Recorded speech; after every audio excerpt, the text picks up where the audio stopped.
Hey, how's it going, guys? This is your boy Hazzed, and today we're going to be playing a Blood DK PvP, and the reason being is we keep getting people asking for it, and I do cover Blood DK PvP once in a while, let you guys know where it's at. So after the recent buffs of where they actually buffed the damage of Blood Boil in PvP back again by 70%, because they had that nerf down during beta because it was way too powerful. And they really had to take it down. So they decided to actually take that off and buff that back up. So what I wanted to do is go ahead and jump into this PvP using what I call this little damage AoE spec with Blood. I'm running Blood Drinker, Rapid Decomposition. You could run Heartbreaker to get, of course, a little more AoE out of it. Anti-Magic Barrier, increase my maximum health by 25% in case I'm getting nuked on by casters. Because casters are really going to be the bane of your existence on a Blood DK and the damage you take, because you're going to absorb most melee. You'll be able to 1v2 melee, maybe even 3v1 some melee classes, but once you get casters in there, you start getting some problems, obviously. So the level 60 talent I'm going to be running is Red Thirst. Now, spending runic power will decrease the remaining cooldown of Vampiric Blood by 1 second. Basically, it makes us a little more tanky. I feel like we could go with a couple extra things there to maybe actually make us better in PvP, but I was enjoying that one for some extra little, yeah, of course, extra little healing and survival. It's kind of like reducing the cooldown on Frost DK's, Pillar. Definitely a little bit more survivability there, because surprisingly, Blood doesn't have amazing survivability. They're a little bit more tanky than a DPS, but not by much when it comes to BGs at the moment. As for the level 75 talent, I'll be running Tightening Grip just for that AoE pressure, because I'm really trying to kick up my damage as Blood, because I know I'm going to fall behind at some point if I don't try to maximize it. Otherwise, I'd be using either March of the Damned, because it's basically an extra trinket, which is pretty savage, or Trembling Before Me, which is actually pretty cool, but I don't believe that affects in PvP, does it? I'm not really sure if it makes you tremble. I'm going to have to look that one up.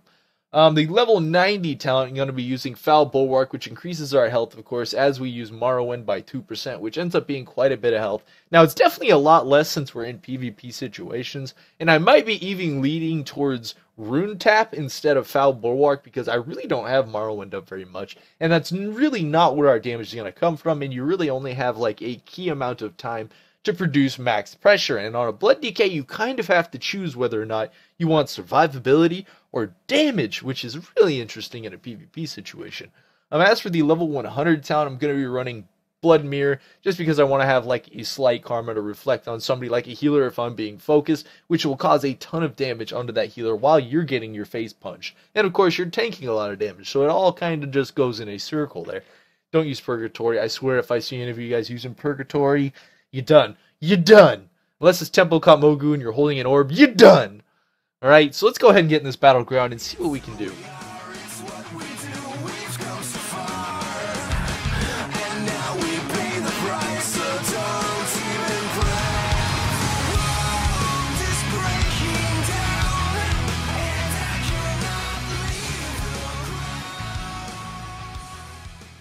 Right away, the first thing I notice as I'm playing Blood Spec is I don't have anywhere near the health as I do as Frost. Literally, I have over 500,000 more health as Frost than I do as Blood. That's kind of funny, actually. I mean, that's not very great for Blood, but it's pretty funny for Frost.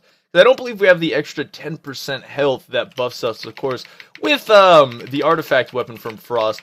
That makes us pretty beefy. So what I'm doing right now is actually just hitting up this target, pulling in some single target, and then I'm going to switch off to these targets down in this group, because if I switch down there without my shield, I'll probably get killed just as fast as, anything else. So what we're going to do is blow cooldown. It's going to throw out multiple chains. You always want to throw out that PvP chains ability, because that's going to be one of your biggest damaging abilities. And then we're going to go ahead and kill that flag carrier. Alright, we're going to get on this Death Knight right here. Right now, we have a ton of, let's say, AoE pressure coming out on a Blood DK. I tried to use the add-on to show DPS that we're pumping out right now, but the add-on is bugging out, and it's not letting me actually record my damage in Battlegrounds at the moment for some weird reason. But that's okay. I'm going to go ahead and CC this healer. I won't have enough damage to kill through a healer as Blood, but I'll have enough damage to pressure him and definitely make him move a bit and not be able to free cast as much on the DPS. But yeah, we're just going to go ahead and keep focusing on this guy and pressuring this healer. Alright, so we're gonna, I can't, he may be close, no, he wasn't close. Yeah, I got all three people in chains. Those chains right there, what I'm gonna do is actually dot up all those targets, throw down D&D, and hopefully get them all taking triple damage right here, because that's really where I think about a little over a third of your damage comes from, is from, actually, I bet it's way more than a third, because it's spreading damage from your other abilities too, probably bringing them up on the, of course, the spread damage list. As you can see, even though I'm not doing huge damage, but that spread pressure is still causing consistent pressure to this healer, even though I'm a tank. So he's still having a lot of problems. We're going to end up killing him within that asphyxiation right there, just keeping up some consistent pressure. Now we're going to try and hopefully, nope, that guy died right away, so we're not going to do that. I'm going to try and heal off this guy at range. We are just kind of spamming our blood siphoning ability. That actually hits pretty hard, 143k at range. That'll probably tick up to like 500-600k damage. That actually surprisingly was pretty beefy, that ranged ability. I'm going to have to utilize that a bit more as playing Blood. This is not, of course, my first battleground today as Blood. I came out in the first one, had the wrong talents, and had to re-record what was going on. But overall, I'm actually really enjoying Blood when it comes to PvP. Let's take a look at damage. Our damage shouldn't be over the top, but we are in the top 5. See, Blood actually has some pretty crazy ranged AoE pressure, kind of like I was talking before in the video, that Blood Boil, actually, the damage reduction that it used to have because it was too strong during beta, has been currently taken off. There's actually two. Oh yeah, we're going to spread damage to all 3 of these, so they're all going to get shared damage. Then we spread our dots to them and spam our AoE on all 3 of them, and they just take a ton of damage from Blood. You know, it's surprising how much actual damage you can pump out with using this spec in PvP. Because I was sitting here thinking that Blood was it'd be okay, but I didn't really feel like it would be outperforming some of the other DPS classes in the battleground. And of course I was hoping for like big team fights in this Temple of Count Mogu, but truth be told, like the actual team, we're slaughtering them pretty hard. We're 4-0 right now. Definitely not having to worry about taking damage from other classes.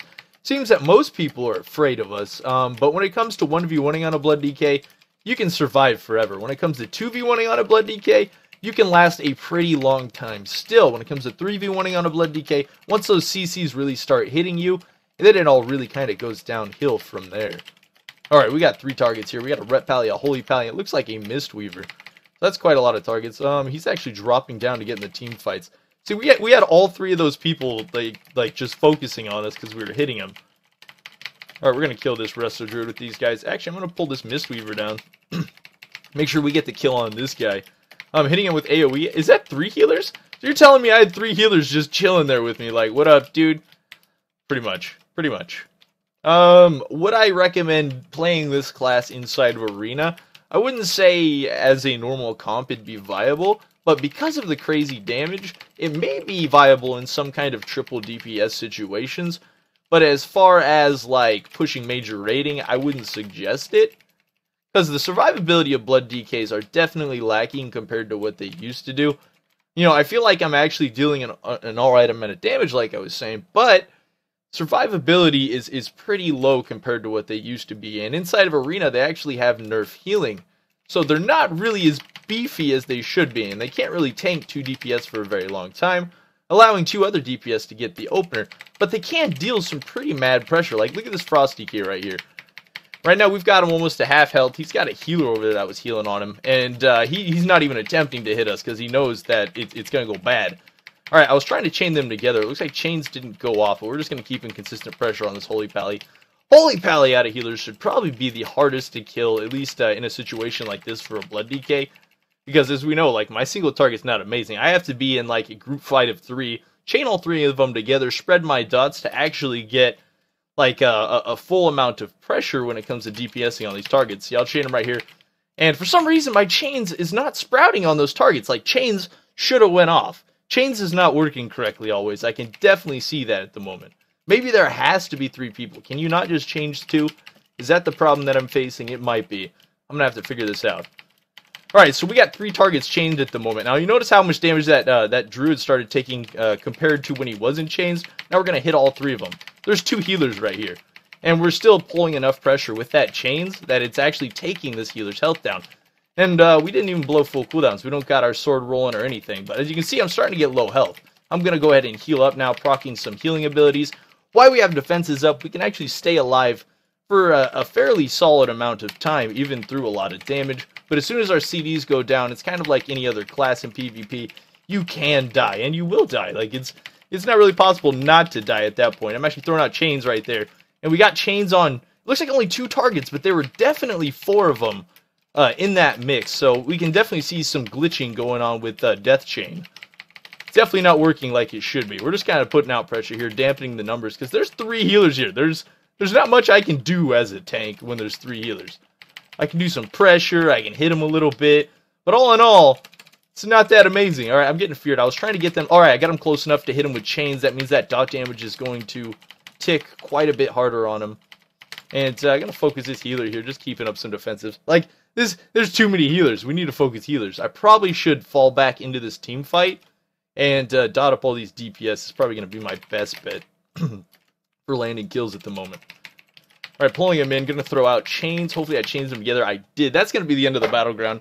All in all, what can I say about Blood PvP after this video? Because I really wanted to make this video and show you guys exactly what we got going on. Obviously, as a tank, I'm not very good at securing kills, but our AoE dot pressure actually turned out to be pretty powerful. We ended up in, it looks like, about 6th place, it looks like, in damage. That's not terrible for a tank, obviously, because we are performing out a couple other DPS. As for these other DKs, yo, X-Rez and Akash, what are you guys doing? You're like playing Frost, and you're not out damaging the Blood DK. What is going on here, Brevs? You need to pick that up. You need to pick that up. Anyways, guys, that's going to be it for this video. The Spec is actually really fun to play. I don't feel like I'm very good at it maybe at this point, but I don't feel like it's that amazing as far as DPSing through healers in BGs. But if you're going to go up against other DPS like in World PvP, since it's really powerful, and of course 1v1 or 2v1 in Battlegrounds this Blood, you can definitely take on multiple DPS.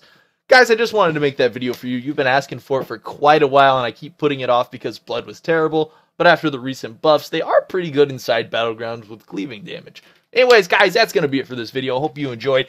Go ahead and hit that like button. Until next time, this was your boy Hazzed.